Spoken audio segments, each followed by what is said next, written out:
It's a little after 2 in the morning, about an hour's drive south of Kampala. CBN News has joined undercover detectives, armed police, and a pastor hunting for a witch doctor accused of kidnapping and killing children. Witch doctors believe that when you kidnap a child, you get wealth, you get protection. Pastor Peter Siwakiyanga leads the search. He runs Champesi Child Care Ministries, a Christian effort to stamp out child sacrifice in Uganda. He describes the witch doctor's brutal ritual. When they get a child, most times they cut the neck, they take the blood out, they cut the genitals or any body organs that the spirits want. In a sense, it involves the child dying. A few hours in, the trail for the killer goes cold. Pastor Peter says these gruesome crimes happen almost each month. And there are very few actually that survive. Most of them die. I had high hopes and dreams for Clive. Rachel Kasingu's 3-year-old son Clive disappeared June 2nd, 2015, while playing in the backyard of their home. It was around 10 in the morning when we noticed he was nowhere to be found. CBN News met Kasingu the day police told her what happened to her son. I've never even heard of child sacrifice. I didn't even know what the phrase meant.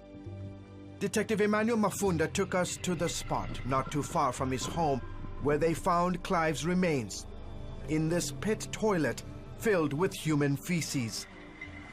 Mafunda said the key suspect turned out to be Kasingu's neighbor, a wealthy businessman who allegedly hired 2 men to kidnap and mutilate Clive's body, believing the act would bring good luck to his new hotel project. Detective Mafundo said the suspect paid the equivalent of $1,400 for Clive's life. Found it so queer how someone, because of superstition, can be able to sacrifice a 3-year-old kid. Child sacrifice today in Uganda is such a serious and widespread problem that the government has even set up an anti-child sacrifice and human trafficking task force. Chief Investigator Moses Binoga says that in addition to decapitation, witch doctors often slice the child's tongue and mix it with herbs for special powers. The tongue is used to silence enemies.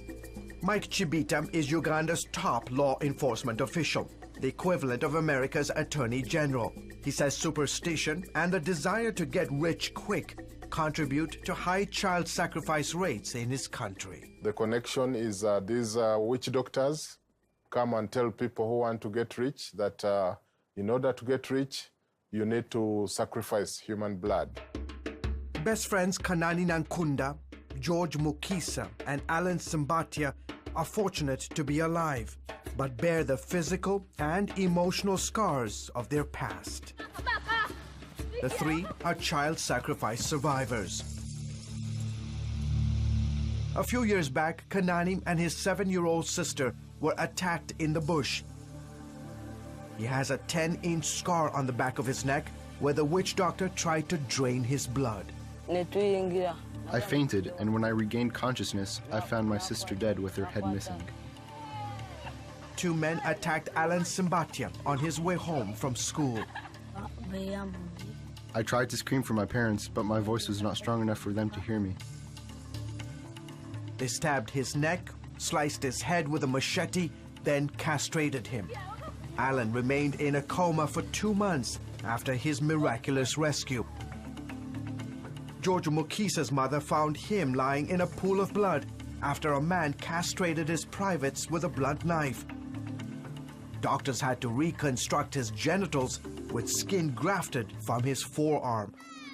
The boys say they encourage each other to look past their physical challenges. God is helping us in many different ways. When we think about what happened to us, we just pray and ask God that this would never happen to anybody else. The 3 boys are now under Pastor Peter's care. Champisi Child Care Ministries is the only organization in the country providing long-term financial and medical care for survivors of child sacrifice. We want to see that the life of a child who has survived is supported, that they are socially able to stand and heal from the injuries, and that they can have a life after that. Rachel Kasigo says life without Clive will never be the same.